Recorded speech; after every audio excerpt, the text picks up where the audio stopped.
Kagaya ng ginagawa ni na Matthew, nagsusulat sila, Sister Edith, di ba?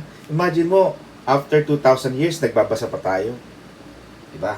Ibig sabihin, 2026 years, may mga naisulat. In fact, we also studied the Old Testament, which is about 6,000 years na. Kaya ngayon daw, 6,000 years na ang daigdig. Pero imagine, they are writing. Kaya mahalaga mga kapatid na nagsusulat tayo, nagre-record tayo.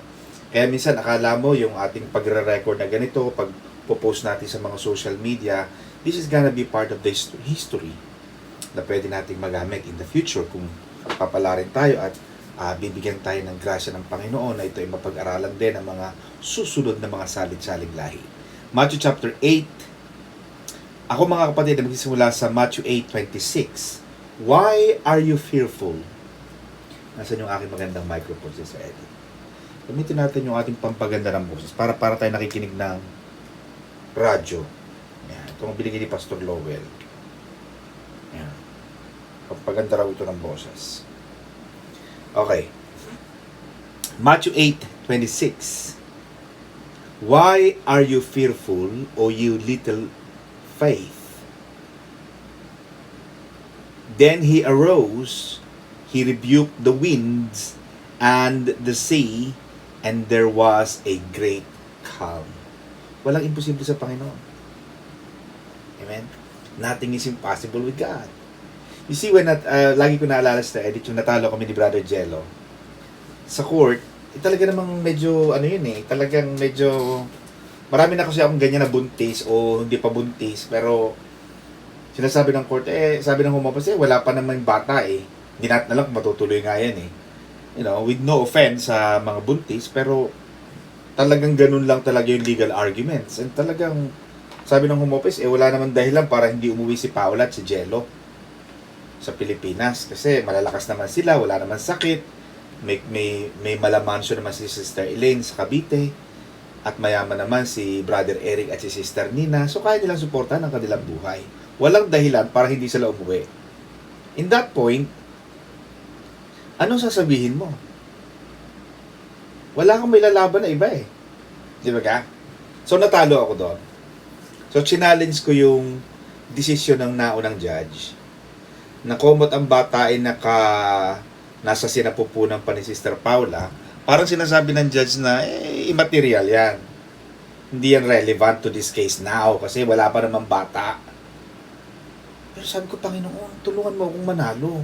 Dahil kahit yung bata hindi pa nakakalabas, pero sabi ko sa judge, wala namang medical condition na hindi lalabas yung bata What if in the next 2 months lumabas yung bata? So dahil doon, Sister Edith, talagang inilaban natin yon. At sabi ko, Panginoon, papanalunin mo ito. Sana, kasi ang mahirap dyan is yung tanggapin ng senior judge o yung pangalawang judge na mag-a-assess doon sa desisyon ng naunang judge whether yung naunang judge ay tama o mali. Sabi ng naunang judge, mali ako o talo ako Sabi ko, Panginoon, walang imposible sa iyo. Naniniwala ako na kahit yung batang si Charles, si baby Charles, baby pa, pero hindi pa naman siya pinapanganak, pero hindi pwedeng sabihin ng judge na irrelevant yung bata. Doon lang sa salitang yun, Sister Edith, kami nagkatalo yung irrelevancy of the unborn child, the fetus child, is not relevant to the case. Sabi ko, no. It is unfair for the judge to say that because the child, upon birth, will acquire the citizenship of Paula because under the Section 1 British Nationality Act 1981, blah, blah, blah, subsection A, it's relevant to this case because the child is coming up very, very soon. So, doon lang, talagang, so, napaniwala ko yung pangalawang judge. Yung nag-assess na mali yung judge na yun, na tama ako. Iniakyat na naman, hinamon kami ng humopis sa mas mataas na hukuman sa higher court, sa may Royal Court of Justice. Pagdating ko sa Royal Court of Justice, this is a more senior judge in the higher court, upper tribunal. Sabi ko, kumuha na lang kayo ng barrister kasi baka mamaya di ba? Sabi ko, kaso, sabi ni Paula, wala naman po kaming perang pambayad sa barrister. Siya, sige. Basta ako pinapahanap ko kayo ng barrister. Ako, Mas gusto ko mag-barrister kayo para at least alam nyo na talagang sila ay bihasa dyan. Pagdating ko sa court, Panginoon, ikaw po magsasalita. Nanalangin kami, Sister Edith. Brother Jello, halika. Brother Charles, come on, hold my hands. Nanalangin kami. Nasa court kami. Panginoon, ikaw po, lalaban na po kami ngayon sa oras na ito. Kami tatlo lang. The day before, the night before, Pastor Arlene, nasa A&D pa ako. Di ba nagpapapray ako sa inyo? Yung hinuhuli ko si Memory, si Medo, bumagsak itong aking rib at napatama ako dun sa lamesa. Nasa A&D ako talaga, dumating ako sa bahay. That day na may hearing kami, 4 o'clock o 3 o'clock in the morning, talagang pagod na pagod ako. Gusto ko na tawagan ng court na pwede naman ako magpa-cancel. Sabi ko, Panginoon, hindi. Dahil pag kinancel ko ito, matagal na naman ang hearing ni Jello, baka February, March 2027 na. Kasi yun ang mga hearings namin, ito 2027 na kami. Hindi.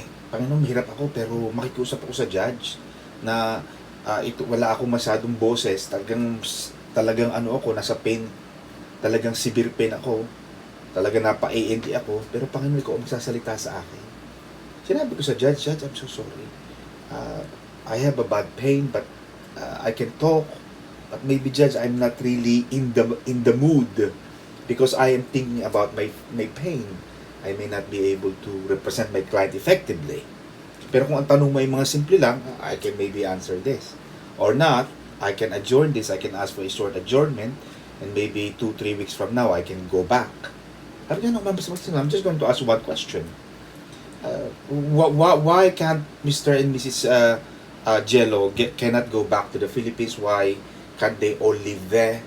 Sinabi ko sa kanila, ganito, judge. You know, wala namang kasalanan yung bata kung pinanganak siya.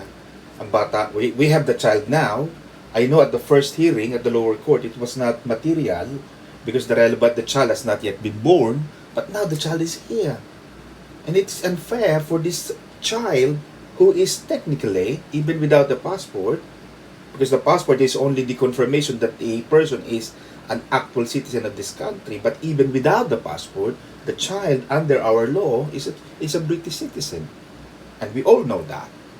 And if we just gonna send the child back to the Philippines simply because his father has made a mistake, it's not the fault of the child. It's unfair for the child. He's gonna be deprived of whatever the United Kingdom is going to offer with the same children like him. He is a British citizen. The child should stay in this country. And according to this section 117D, blah, blah, blah. So, ang dami ko sinabi. Sabi ng judge, yeah, I agree with you. So, mga kapatid, walang imposible sa Diyos. Amen? Kasi minsan doon natin makukuha yung parang, doon natin malalaman si Sir Edith na talagang mataas ang level ng pananampalataya natin sa panahon na nabigo ka. Ano ang pakiramdam mo? Ano ang iyong nararamdaman? Ano ang iyong reaction kapag ikaw ay nabibigo? Susunod, maniniwala ka pa rin ba sa Panginoon? Na talagang kaya ba ng Diyos ito? Panginoon, may magagawa ka pa ba? That is, kung ano talaga yung reaction mo at the time na nakakaranas ka ng pagsubok, that is the level of your faith. Kaya, napakadali ng tanong. Gusto magsino, ito, isang tanong lang sa edit. Parang, 10 minutes lang kami nagtalo dun sa ano eh. And ang home office, ang tapang, no! No! I did not speak because obviously, I said what I said. Sabi ko, Judge, I've got nothing to say. Those are my submissions, and whether you are with me or not, I don't have anything to say. Okay. After that, okay, Mr. Magsino. Tinabihan na ng judge, senior judge yung home office. Yung home office, I think you made a mistake here. Tumayo na siya. Mr. Magsino, you have to come back to me, maybe next few months, for 1 month, 2 months from now, and I will remake the decision, blah, blah, blah, blah. So, mga kapatid, doon ko nakita yung walang imposible sa Diyos. Huwag kang bibitaw. Amen? Huwag kang bibigay. Bakit? Itong ating Diyos na pinaglilingkuran si Sister Edith, this is a faithful God. You may fail, but He never fails. Amen? Kaya nga yung tinuro ko sa inyo dati na yung I will never leave you nor forsake you. Sabi ng Panginoon, hindi kita iiwan, hindi kita pababayaan. But in the English translation, it says, I will never leave you. I will never forsake you. Kahit basahin mo yung pabalik, Sister Edith, isulat mo yung pabalik. Isulat mo yung pabalik, ha? Hindi yung pangalan mo, ha? Pag ang pangalan mo, Lina, nagiging Anil, hindi binabaliktad ang pangalan. Ang sinasabi ko, Pastor Alin, pagbasa ng pabalik. I will never leave you. I will never forsake you. You live, never will I. You forsake, never will I. So talagang walang panahon sa Diyos na iwanan ka ng Panginoon.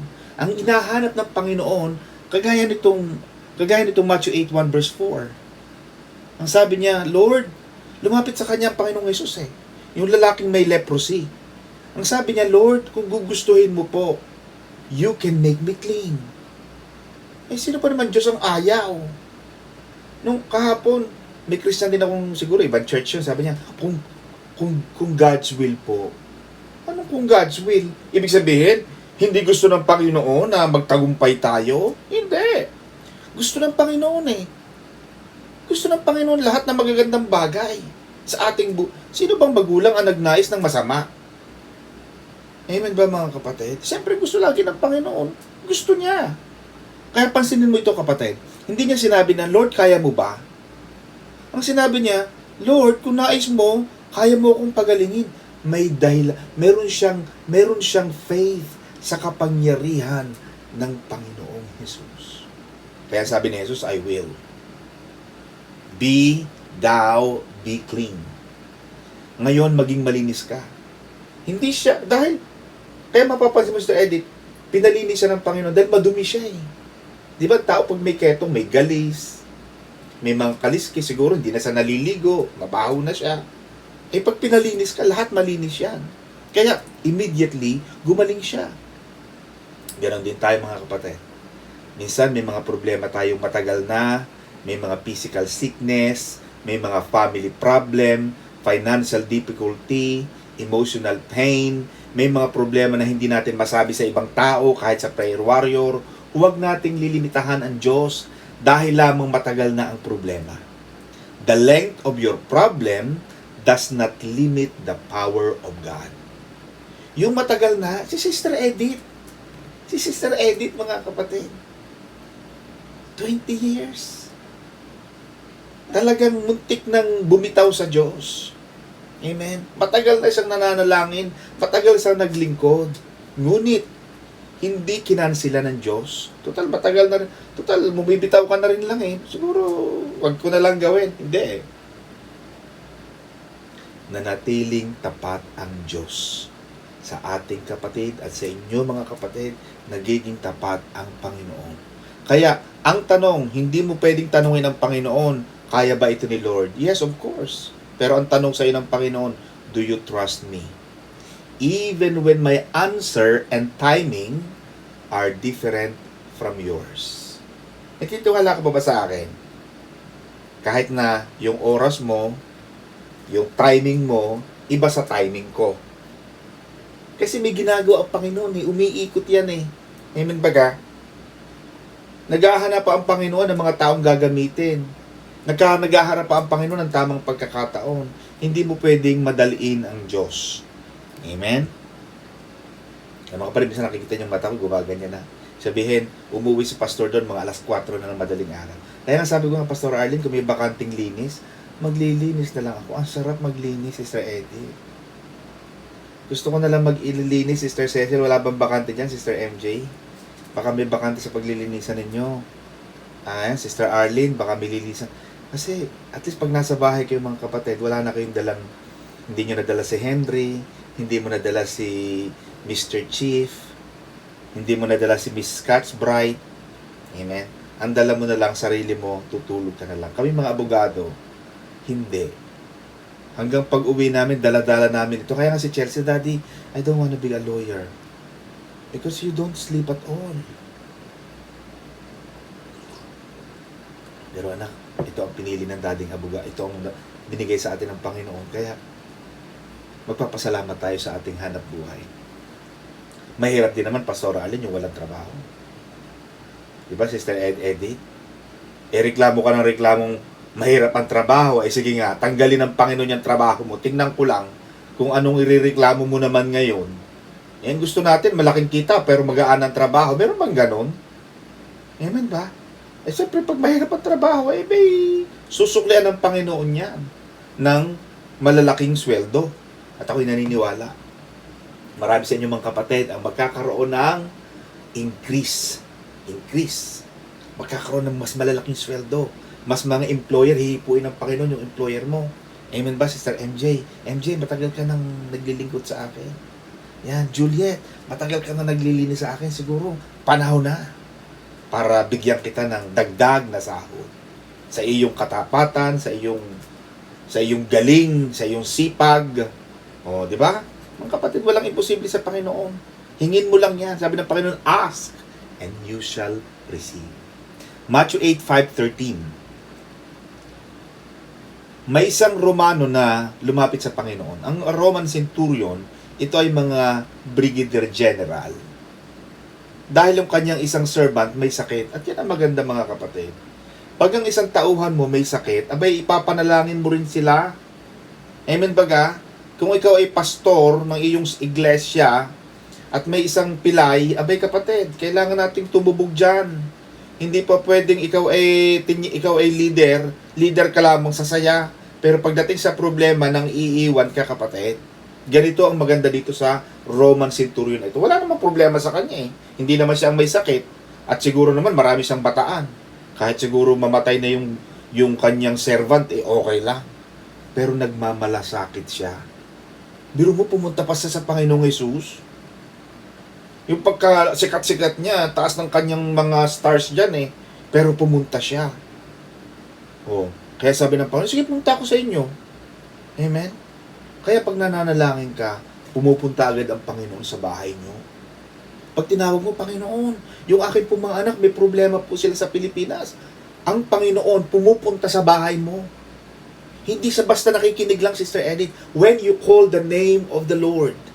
Pag tinawag mo ang Panginoon, sabi ng Jeremiah 33:3, call unto me and I will answer you. Pag tumawag ka sa Panginoon, tutugon siya. Kagaya nitong Roman centurion. Pumunta siya sa Panginoon, Panginoon, may sakit po ang aking alipin. Sabi ng Panginoon, sige akin na, pupuntahan ko siya. Pumupunta ang Panginoon. God visits our family. God visits those people that we love, that we care for. Kaya huwag kayong magsasawa mga kapatid na manalangin. Huwag kayong makakalimot tumawag sa Diyos. Sabi ng Panginoon, sabi ng centurion, Lord, I am not worthy that you should come under my roof, but speak the word only. Bakit? Kasi maaaring itong centurion nito, baka marami siyang madumi ang bahay, o kaya ay may mga ibang mga nagaganap doon, whatever it is, hindi sinabi ng Biblia. Kasi hindi sa Panginoon, hindi ka karapat dapat. Kasi, Panginoon, Diyos ka eh. Pero naging dahilan ba sa Panginoon yun? Para hindi siya pagalingin? Hindi. Hindi naging dahilan sa Panginoon na, okay, hindi ako pupunta, anong gagawin ko? Panginoon, just speak the word. Just speak the word. Parang sinasabi ng centurion nito, Panginoon, hindi mo kailangan pumunta. Magsalita ka lang. Sapat na po iyon. Wow! Namangha si Jesus. Darima. The word, the spoken word of the living God, of the divine God, is enough. Yung salita ng Panginoon. Kaya sabi ng Panginoon, all the angels, pag binasa mo ang book of Hebrews, Sister Edith, all the angels of the Lord are on standby. When God speak the word, the angels come and obey. The book of Psalms say that. Kapag sinalita ang salita ng Diyos, yung mga anghel sa kalangitan, they move and execute the word of God. They do the word. Kaya sabi ng Panginoon, my voice, my word shall not return void. Hindi babalik ang salita ng Diyos ng walang bunga. Kaya mahalaga mga kapatid na alam natin ang salita ng Diyos. Kaya sabi ng Matthew 8:10, I have not found so great faith. No, not in Israel. Even yung mga Israelita, walang nakapagsalita ng ganyan sa kanya. Kaya sinasabi ng Panginoon, grabe ang pananampalataya ng senturyo na to. Ni sa Israel, hindi ko nakita. Yung aking mga anak, hindi ko nakita. Pero sa isang taong ito na ibang lahi, nakita ko ang mataas na level ng pananampalataya. Mataas na level ng pananampalataya. Kaya mga kapatid, ito ang tanong, gaano kalaki ang tiwala natin sa salita ng Diyos? Amen ba? Hindi ko makakalimutan, Sister MJ, tinanggal ako ng isang napakalaking kumpanya dyan sa Makati. Dahil kung ano noong pinagagawa sa akin ng yung mga upper ko. Kasi nga nasa sales ako dati, 'di ba pag sales ka may mga ganyang mas mataas sa iyo. Ay dahil siguro matagal na marami tayong nabenta, malaki ang komisyon, kung ano nung siniraan nila tayo. Kaya natanggal ako mga kapatid. Nilagay pa ako sa dyaryo noon. Kung ano pa mga pinagsasabi na notice to the public. Ngayon daw aking mga binentahan ay ito daw taong ito, ako daw, laki-laki na mukha ko dun sa 1/4 na dyaryo yun, ay hindi na i-honor ng kumpanya. Wala naman ako na sinasabing kinuhang pera. Dahil lahat naman yan mga kapatid, ay hindi ako tumatanggap nung bayad sa property, itatanggapin ko. No, I don't do that. Lagi nakadeposit yan sa developer. Natalo ako, tinanggal ako, pinuntahan namin sa Makati ni Bisha. Isang araw kami naghintay, Pastor Ali. Dinadaan-daanan lang ako ng may-ari ng kumpanyang yun. Dinadaan-daanan lang. Kanina nagdi-dinner kami dahil mataas ang benta ko. Nananalo ako sa mga monthly, may mga award ako. Marami akong award. Dami kong nabenta sa kanila. Nakabenta ako ng 2 floor. 2 floor, 24 units. Sa isang tao lang sa Middle East. Natalo kami, talo kung anong mga sinasabi. Ganito raw. Alam mo, pag natalo kami sa labor, sa NLRC, National Labor Relation Commission, na dyan sa may Manila, yan, sa may Blooming Street, natalo kami dyan. Natalo kami sa Upper NLRC, natalo kami dyan. Natalo kami sa High Court, sa Court of Appeals, natalo kami. Natalo kami sa Supreme Court. Natalo kami. Sabi ni Bishop, dumating na yung letter ng Supreme Court, talo si Don. Hindi. Talaga mga kapatid, hanggang ngayon hindi ko makalimutan yung study. Yung taas ng level ng pananampalataya ni Pastora. Mataas. Hindi. Sabi ng Panginoon, sabi ng Panginoon dito, ito hindi ako pwede magkamali. Inilaban ko yan sa Panginoon. Papanalunin mo si Don. Panginoon, matagal na kami naglilingkod sa iyo. Kung totoo itong aming pananampalataya, Panginoon, papanalunin mo siya rito. Panginoon, nandito po ang sulat ng Supreme Court, ng Korte Suprema, pinakamataas na hukuman sa bansang Pilipinas. Talo po siya. Pero Panginoon, mas mataas ka sa mga husgadong ito. Talunin mo sila, Panginoon. Alam mo, after 2 months, Sister Eddie, tumawag yung kumpanya sa akin. Na matagal taon na hindi nila akong kinakausap, taon na. Kinukuha ko yung komisyon ko, hindi nila bigay kasi daw ganito. Taon na nila akong pinabayaan, kinalimutan. Ako naman gumagas ako. Siyempre, pag nagdidemanda ka sa mga korte, hindi naman basta pera ang nilalabas mo dyan. Sister Eddie, siyempre, lalabang ka, magbabayad ka sa abogado, manalo-talo ka, babayaran mo sila eh.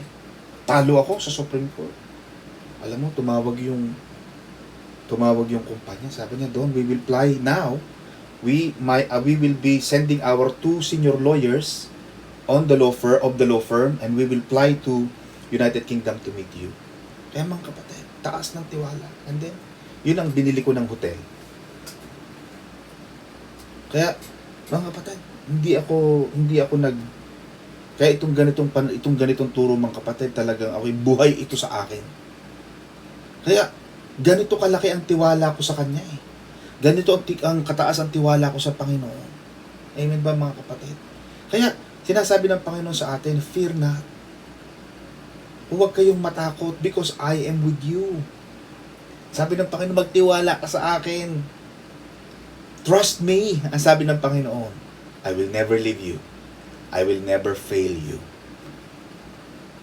Amen ba mga kapatid? Naniniwala ba kayo? Dahil ito ang sinasabi ng faith. Lord, I don't need to understand everything. Pero lagi mo sasabihin, your word is enough for me. Kagaya nung sabi ng centurion, Panginoon, your word is enough. Ay nung sinabi ng Panginoon yung salita, so sige, ngayon din, magaling na ang iyong servant. Ang iyong katulong. Amen ba? Ang iyong alipin. Ngayon ay magaling na. Alam mo pa, pag nung napanood natin yan sa The Bible, kaya maganda manoodin kayo nung talagang, kasi ito nababasa natin sa Bible, minsan hindi ito buo. Minsan dinadagdagan ito ng pag nabasa mo sa ibang translation o sa ibang mga books, sa ibang history books. Minsan mapapagtagni-tagni mo eh. Alam mo bang, di ba noon nakakabayo yan si Sir Eddie? Nung umuwi na yung centurion, lumalabas sa ibang kasaysayan, sa ibang historical books. Umuwi yung centurion at nakasalubong niya yung mga tauhan niya sa isang ilog. Nagkakasalubong sila, centurion, sir, o bakit? Ay sir, magaling na po si, yung pong katulong ninyo. Anong oras? 3:00 po. 3:00 in punto. Alam mo, bumaba yung centurion sa kabayo, lumuhod siya, nagdasal siya. Kinilala niya ang kapangyarihan ni Jesus. Why? Because at the same time, 3:00, 3:00 in punto, sinalita ng Panginoon Diyos. Binitawan ni Jesus ang kanyang salita. Now, at this time, your servant is healed. At that very moment, the sound, the voice of the Lord went to the servant and healed him. Kaya, huwag mong pagdududahan ang salita ng Diyos. The word of the Lord is enough. Kaya mahalaga mga kapatid, alam natin ang salita ng Diyos. Amen ba mga kapatid? Matthew 8:14-17. Matthew 8:14-17. Ito yung mother-in-law ni Pedro. Na pumunta si Jesus sa bahay ni Pedro at nakita niya na may sakit ang mother-in-law ni Peter. Hinawakan niya ang kamay nito na wala ang fever at bumangon siya. Simple lang ang miracle na ito. Compared sa ibang miracles. Wala ngang masyadong drama eh. Hinawakan lang ni Jesus eh. Pero may magandang lesson. Steady. Jesus cares even about what happens inside our homes. Mahal pa rin ng Panginoon kahit anong nangyayari sa loob ng bahay mo. Parang yan lang, pipipray ka pa. Oo. Ibig sabihin, inaalala ng Panginoon. Ibig sabihin, Pastora Arlene, that Jesus is Lord inside your house. Jesus is Lord inside your house. Kaya nung mga bata kami, lumaki kami dyan sa yung pinto namin, lagi may nakasulat yan, Sister Edith. Isang malaking karatula sa abad ng pinto namin bago kami pumasok ng kwarto, mga 1990 yan. May nakalagay dyan, Pastor Arlene, Christ is the head of this family. So, lagi nandun ang Panginoon. Kaya mahalaga, ngayon na may mga maganda ang panahon, yung may mga bahay, mag-imbita kayo mga kapatid ng Bible study. Amen? Sa inyong mga tahanan, papasukin ninyo ang salita ng Diyos sa inyong mga bahay. Hayaan ninyong marating ng Panginoon ang inyong mga bahay because Jesus is Lord inside your house. He cares for you. Alam niya ang prayers na hindi mo kayang sambitin ng malakas. Alam niya ang worries mo sa iyong mga anak. Alam niya ang mga luha na hindi nakikita ng iba. At alam ng Panginoon ang iyong mga problema sa iyong pamilya, sa iyong sarili, na hindi mo masabi-sabi. Alam ng Panginoon yan.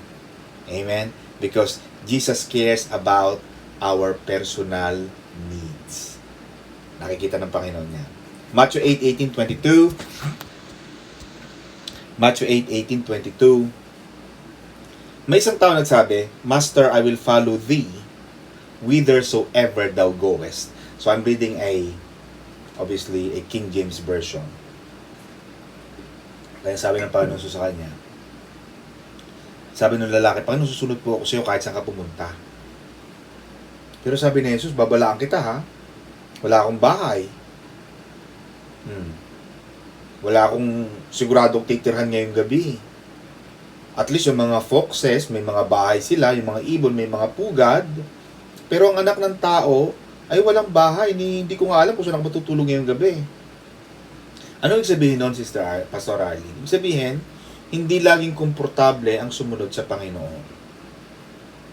It's not always comfortable to follow and obey Jesus. Madaling sabihin na, Panginoon, susunod ako. Pero papaano kapag may sacrifice? Papaano kung minsan ay hindi madali? Papaano kung may mga balakid? Papaano kung kailangan mong mag-forgive? Hindi forgives, ha?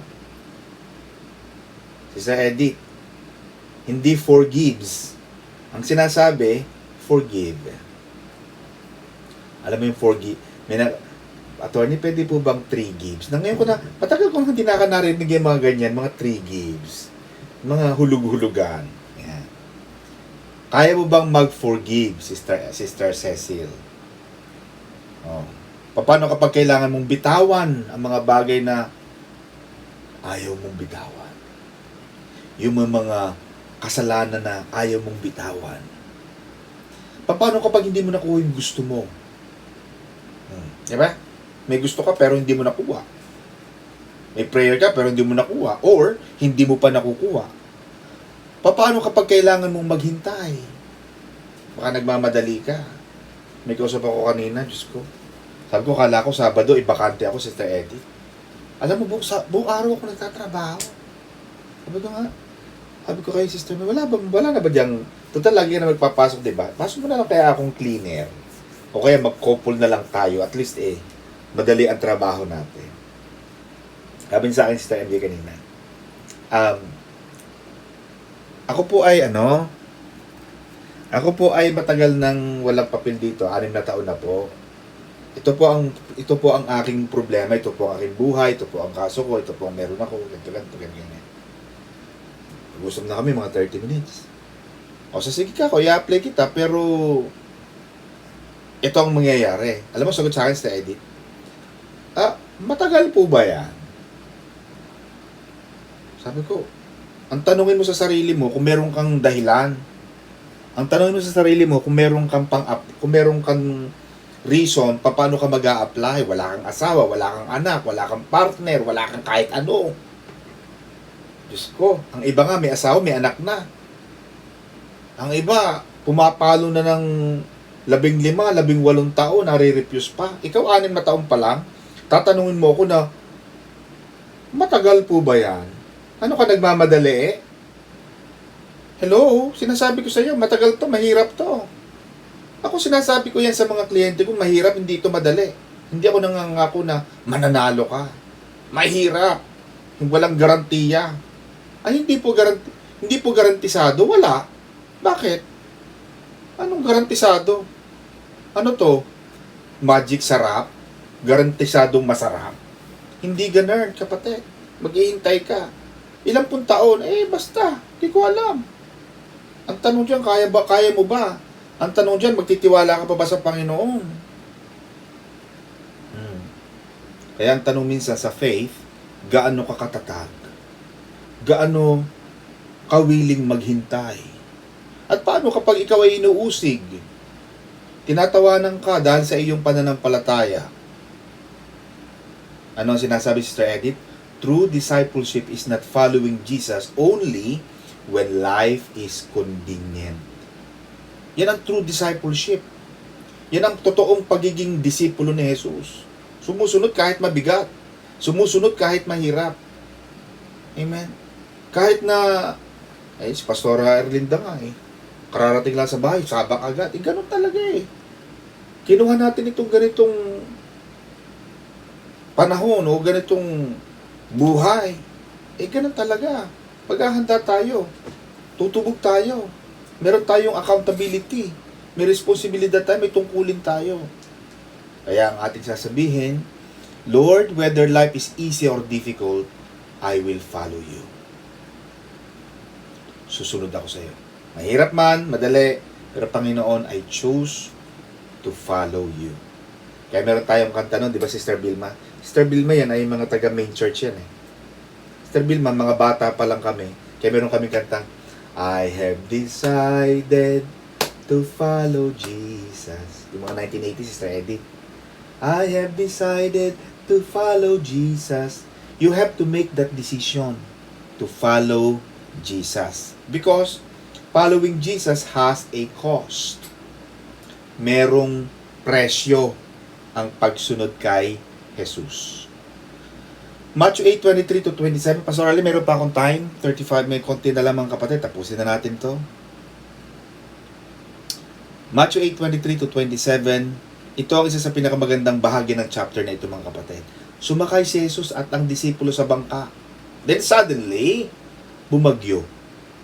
So kung titingnan mo sa edit, akala ko ba, nagsa-church ka na. Bakit parang lalo ka dumadami ang problema mo? Umalis ka na nga dyan sa church na yan. Siguro yan ang malas. At bakit? Ba't naging malas ang simbahan? Kailan naging malas ang Diyos? Ganun din ito sa Reddit.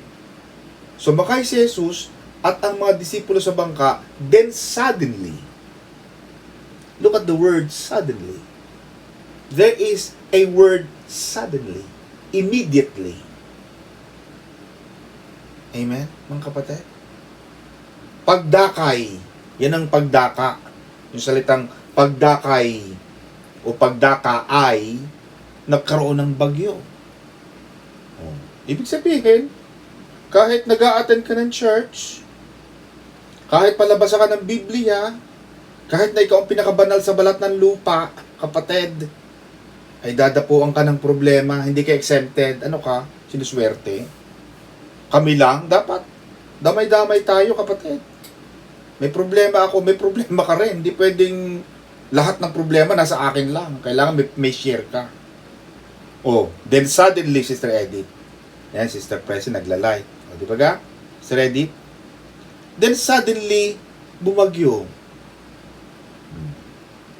Pero mo, kasasalta pa lang ni Jesus, biglang bumagyo. Hindi nagtagal.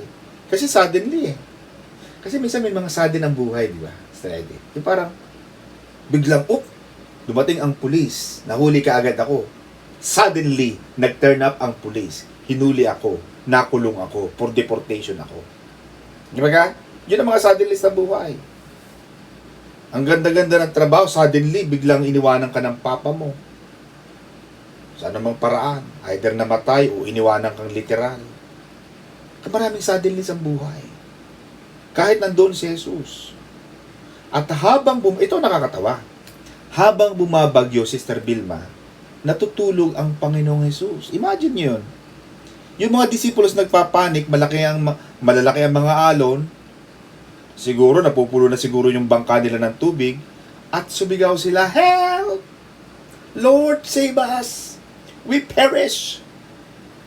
At ano ang sinabi ni Jesus?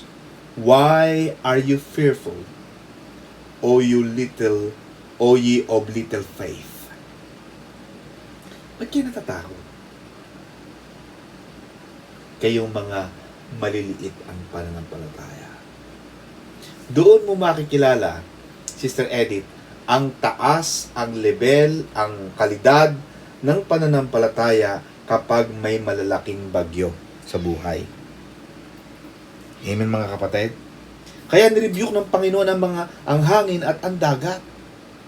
And then, there was a great calm. Mga kapatid, pansinin mo yun.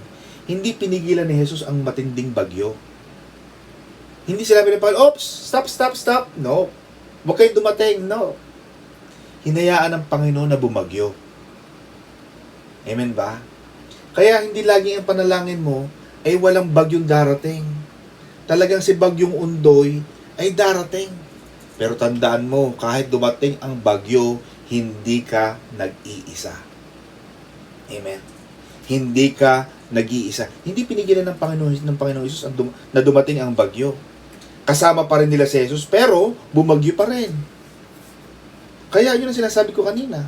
Being with Jesus does not mean your life will never experience storms.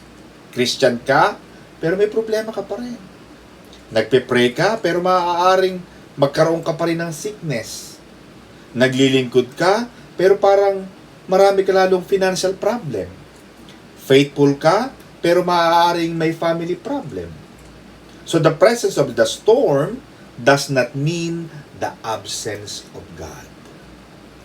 The presence of the storm does not mean the absence of God.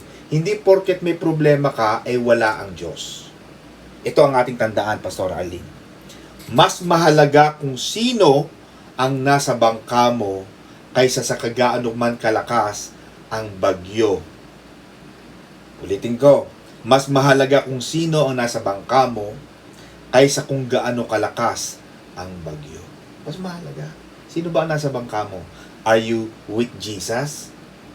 Or did you take on a boat? Did you get into the boat without Jesus? Pero pagkasama mo ang Panginoong Jesus, if Jesus is on or in the boat, regardless of the storm, regardless of the wind, regardless of the waves, you will make it. You will make it. Kung kasama mo si Jesus, may pag-asa. Hindi ka dapat mawala ng pag-asa. Kasama natin ang Panginoon. Huwag kang matatakot. Amen, baga mga kapatid. Naku, pastor, attorney, talo na po. Amen, ka matakot. Lagi mong magiging goal o magiging halimbawa si Sister Edith, 3 kulong, mga kapatid. Sister Marieta, 3 kulong. Yan ang mga pag naka-4 ka na, naka-5 ka na, ay kapatid, nasa Guinness World Book of Record ka. Isa kang pinakamaraming kulong. Amen ba? Pero hindi ka pa naman nakukulong eh. Amen ba? Eh, ba't ka natatakot? Yan. Kaya, sometimes, mga kapatid, ang Panginoong Jesus, Jesus calms the storm. Sometimes, Jesus calms the storm. And sometimes, naman, Pastor Arlene, He calms you in the storm. Minsan, pinapakalma ng Panginoon ang mga buhawi, ang mga malalaking bagyo, at minsan naman, Sister Edith, ikaw naman ang pinapakalma ng Diyos sa gitna ng malalaking bagyo, sa gitna ng mga dagok ng buhay. Sasabihin ng Panginoon sa kanya, Edith, be still and know that I am God. May malalaking bagyo? Yes, there is. Pero sabi ng Panginoon, ayoko nang patigilin yung bagyo. Kasi ang bagyo, may bagyo talaga. May bagyo talaga sa Bicol. Kaya kahit anong panalangin mo, ay talagang tatamaan ng Bicol. Ay typhoon capital ng buong Pilipinas yan, kapatid. Amen baga? Ngayon na nga lamang daw hindi tinatamaan yan eh. Pero talagang pag sinabing bagyo, agad bantayin mo agad ang Channel 7 at ang Channel 2. Tatamaan agad ang Bicol. Amen baga? At minsan, madaling ipagpray, Panginoon, ipinapanalangin ko po ang bagyo. Mga kapatid, Panginoon, kalmahin mo po ang bagyo. Or minsan naman ang panalangin mo, Sister Cecil, Panginoon, kalmahin mo po ako. Panginoon, ako naman po ang kalmahin ninyo sa gitna ng mga problema. At minsan nagpe-pray tayo, Panginoon, alisin mo po itong problema. Pero hindi agad nawawala. Minsan nagtatanong tayo, Panginoon, nasaan ka? Pero baka ang ginagawa ng Panginoon ay hindi ang pagbabago pa ng iyong circumstances. Baka minsan, binabago muna ng Panginoon ang puso mo. Amen ba? Lagi namang may storm. Amen? Alam ko, may kanta tayong ganyan eh, di ba? Be still and know that I am God. In the middle of the storm. Amen? Sabi ng Panginoon, sa gitna ng mga buhawi, sa gitna ng lahat ng ito, nandyan ako. At maybe the storm is still there. Maaaring dumadaan ka pa rin sa mga pagsubok. Maaaring may dinadaanan kang malalaking bangin. Maaaring nakakaranas ka ng mga alalahanin. Pero tandaan mo, kapatid, na ikaw ay magkakaroon ng kapayapaan. Because Jesus will calm you in the middle of the storm. Maaaring nandiyan pa rin ang problema. But now, you have the faith. Nandoon ang iyong pananampalataya. Maaaring hindi ka pa sigurado. Pero pwede mong sabihin, Panginoon, hindi ko alam ang mangyayari bukas. I don't know what will happen tomorrow. Pero kilala ko kung sino ang may hawak ng bukas. Lagi yung kinakanta ni Sister Eddie. Just because He lives, I can face tomorrow. Because He lives, all fear is gone. Because I know He holds the future. For my life is worth the living just because He lives. It's worth living. The life life that we have is worth living because we know that He holds your future. Alam ng Panginoon kung ano ang katapusan ng buhay mo. He knows the end of your life. He can see the bigger picture of your life. So sa Kanya ka magtatanong, mga kapatid. Kaya tandaan natin, ang Panginoon na may autoridad sa mga bagay. Matthew 8:28 verse 34, pagdating nila sa kabilang side, nakatagpo sila ng lalaking possessed by demons. At pansinin ninyo, Sister Edith, the demons recognize Jesus. You see, why there was a storm? Why it was suddenly there was a storm? Meron kaagad bagyong dumating eh. Why? Because the devil knows that Jesus is about to enter a new dimension, a new territory. Na dati yung lugar na ito, hindi ko alam kung ito mga kapatid, ito na yung, I can't remember the place. Garnada ba yan or something? But that was a place na it was ruled by the demons. And then when Jesus went there, pagdating nila sa kabilang side, natagpuan nila yung lalaking possessed by demons and the demons recognize Jesus. Matthew 8:29, What have we to do with thee, Jesus, thou Son of God? Alam nila kung sino si Jesus. Bakit ka nandito? Ikaw na anak ng Diyos. Kaya itong mga Muslim na ito, na nagsasabing si Jesus ay hindi Diyos, buti pa yung demonyo eh. Mas kilalang Diyos si Jesus. Pero itong mga Muslim na ito, sinasabi nilang si Jesus daw ay hindi Diyos, matalang ang demonyo nga, nagsasabi ng Diyos, anak ng Diyos si Jesus. Amen baga? Nakakita ka ba ng kalapating anak ng baboy? Siyempre, pag baboy, ang anak niyan baboy, pag kalapati. Pag Diyos, ang anak niyan Diyos. Amen baga mga kapatid?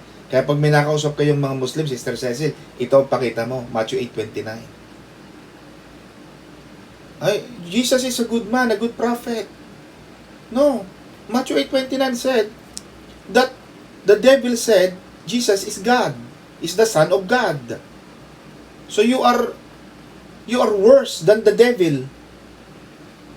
Yung demonyo, kilala ang Panginoong Jesus na Diyos eh. Ikaw na tao, hindi mo kilala ang Panginoon. Hindi, mas masahol ka pa. Anong application niya, Sister Edith? Hindi nakikipagtalo ang Panginoon. Hindi siya nakikipagmagalingan. He is not fighting for the authority. Why? He has already the authority. Hawak na ng Panginoon. He is the divine. He is the creator of the universe. When Jesus said to the Sanhedrin, to the Pharisees, to the scribes, sabi ng Panginoon, before your father Abraham was, I was. Bago pa dumating ang iyong amang si Abraham, kasi mataas ang pagkakilala nila kay Abraham eh. Ang sabi ng Panginoon, bago yung amo mo si Abraham, bago pa dumating yan, nandun ako. Bakit? Kaya pag binasa mo Old Testament, nakita si Abraham at ang Panginoong Jesus. Basahin mo Old Testament. Kaya sabi ng mga disipulos, sabi ng mga Pariseo, ilang taon ka na ba? Di ba noon, lumabas ang Panginoon, 30 years old lang siya lumabas. Di ba? Plus 3, na siya ay napako sa krus. So, bari, mga 30 to 33. Sabi ng Panginoon, di ba bata ka pa? Itong mga Pariseyong to, binibilang ang edad ni Jesus. But they never realized that this man was actually a God who came from the heavens, came down, and became human. Hindi nila nabasa ang Mateo at ang Marcos at ang Lucas at ang John. Because these four books, first epistles, ang tinatawag yan epistles, the Matthew, Mark, Luke, and John, these are the epistles where Jesus came. Hindi nila nabasa eh. Kaya, ang Panginoong Hesus, Sister Edith, hawak na niya ang otoridad. Walang darkness na makapangyarihan kay Kristo. Walang demonyong tatalo sa Kanya. The moment you speak the name of Jesus.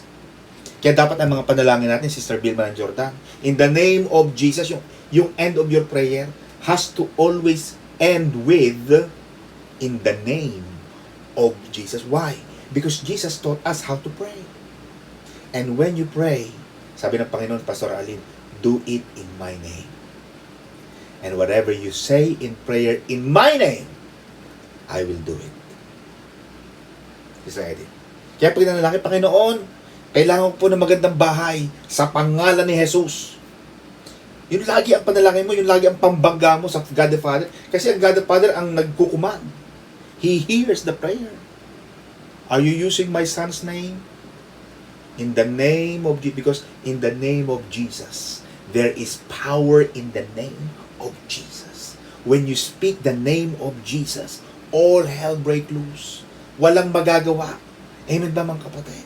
Walang magagawa ang kampo ng kadiliman, ang kampo ng kasamaan. Walang magagawa sapagkat ang pangalan ni Jesus, siya ang may otoridad. Kumbaga, Sister Edith, siya ang general ng mga pulis. Mapapansin mo, pag stop lang ng ang tao, pag ikaw tatawid, Sister Edith, pag ikaw ay normal na tao, minsan mababangga tayo di ba ka? Pero tingnan mo, pag ang pulis ang nag-stop, pag itinaas ng isang may otoridad, ng isang nasa authority, ang kanyang kamay, sa isang malaking sasakyan, 10-wheeler na yan, kailangang huminto ang mga driver. Bakit? Malilintikan siya. Bakit? Nagpapa-stop sa kanya, may otoridad Pag hindi ka tumigil, titikitan kita. Pag hindi ka tumigil, huhulihin kita. Ganon ang otoridad ng Panginoon. Walang spiritual power na mas mataas kay Jesus. Walang kasalanan na hindi kayang patawarin ni Jesus. Walang bondage na hindi kayang sirain ng Panginoon. Walang sakit na hindi kayang pagalingin ng Panginoon. Walang bisa ang hindi kayang ibigay ng Panginoon. Everything, ang lahat ng imposible sa tao, Sister Edith, yan ay posible at pwedeng mangyari sa Panginoon. Amen? Palakpakan natin ang Lord, mga kapatid. And God bless you sa ating mga kapatid ko. See you tomorrow. Pagpalain kayo ng Panginoon. Back to you, Pastor Ali. Amen. Amen. Maraming